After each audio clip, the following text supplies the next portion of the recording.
Okay, so today the DbD forum dropped another dev update, and while I genuinely don't care about the game, this one is funny because it proved me right a few more times. So let's take a quick look at the update and talk about what you DbD players can expect after this. But first, how about a trip down memory lane? Decisive Strike was nerfed only after years of complaints, but during their MMR test, what perks did we see most often in survivor builds of high MMR games?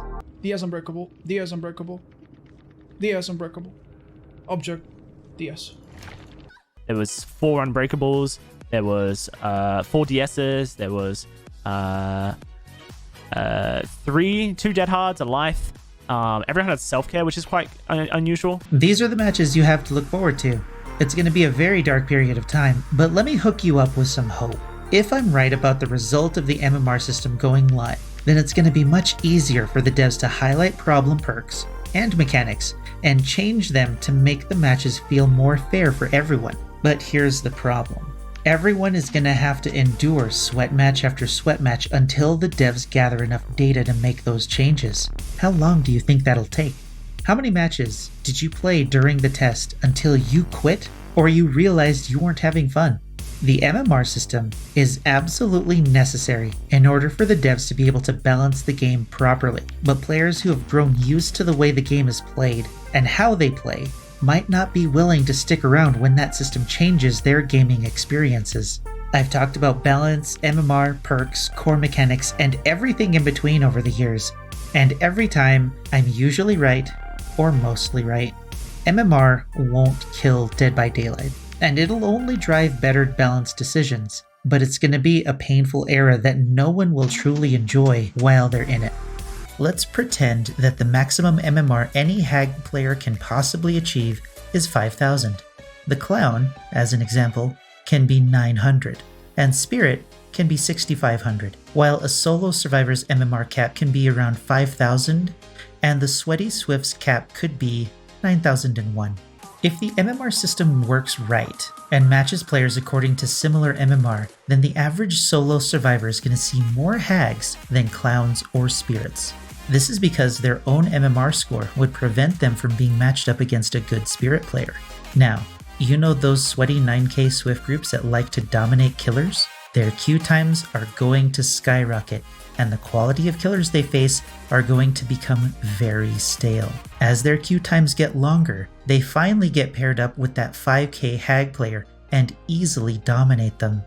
As time goes on, the numbers will begin to show that these score disparities are constant. But those survivors who play in groups more often than solo, their MMRs are somehow much higher than any of the killers, causing many unbalanced matches for everyone involved. But it's going to be separated from the solo survivor experience. Thanks to skill-based matchmaking ratings, we're able to see the impact playing with a pre-made group has on the outcome of a match at various skill levels. The data confirms our suspicions. As skill goes up, so does the gap in survival rates between solo survivors and pre-made groups. In the top end of skill levels, the difference in escape rates can be as much as 15%. This isn't great. This difference between solo survivors and groups makes it difficult to find a perfect balance. If we balance killers around pre-made groups, solo survivors get left behind. Meanwhile, if we balance around solo survivors, killers will have a rough time against groups. With that in mind, we're working on some measures to bridge the gap between solo and pre-made groups, which will allow us to better balance killers as a result. It is a curse to see so clearly. Space Coconut.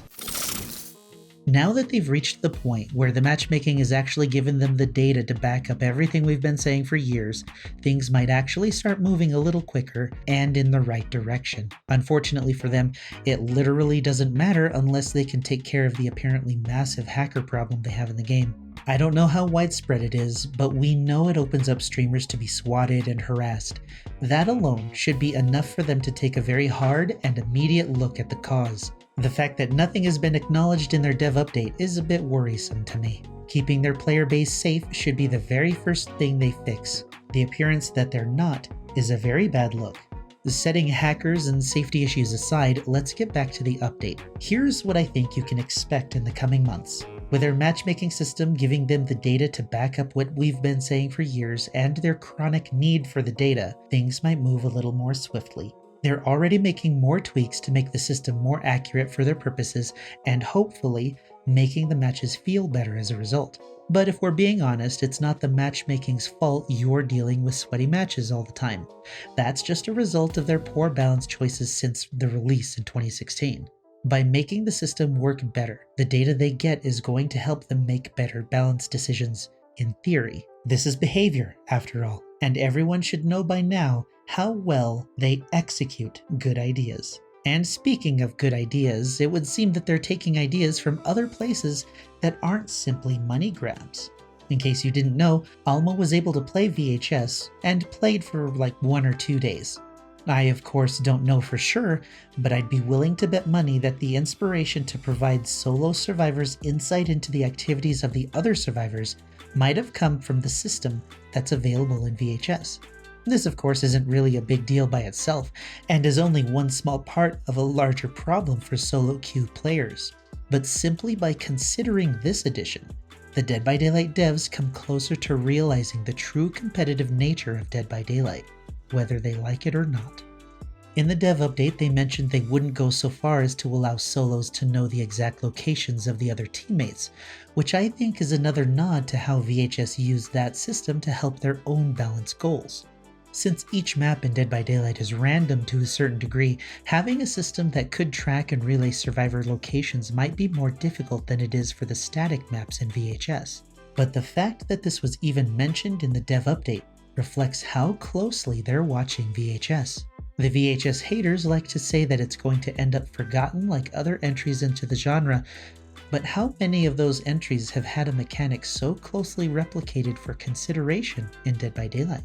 Something to consider about the potential the DbD devs see in VHS and the notion of competition creating a positive influence in DbD that players have been waiting for such a long time.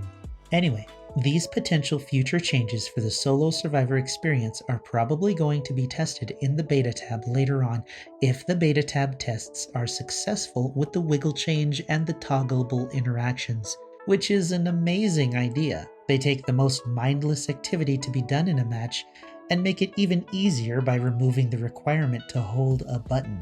Definitely a behavior way to improve the mindless gen mechanic. From here on out, I think players should pay attention to what they throw into the beta tab and what happens if that feature makes it to the live version of the game. The first mechanic to do so will set the tone for all future additions to the beta tab, as well as give you an idea as to what their current priorities are. Once they start playing with the balance at the core of the game in that beta tab, I'll be paying very close attention. But for now, it was nice to see some improvements being made in the middle of all the cash grabby activity they've been part of recently. It'll be interesting to see what happens next. Maybe I'll even reinstall the game one day. Miracles do happen, after all. We'll see what part 2 says, and if anything hints at VHS influence or allows me to inflate my ego a bit more, I'll talk about it. If you liked the video, you know what to do. YouTube hates my VHS content, so it would really help me out if you took some time to check out some of those VHS videos if you haven't already. I would really appreciate the help. Until next time, I'm Space Coconut, and you're welcome.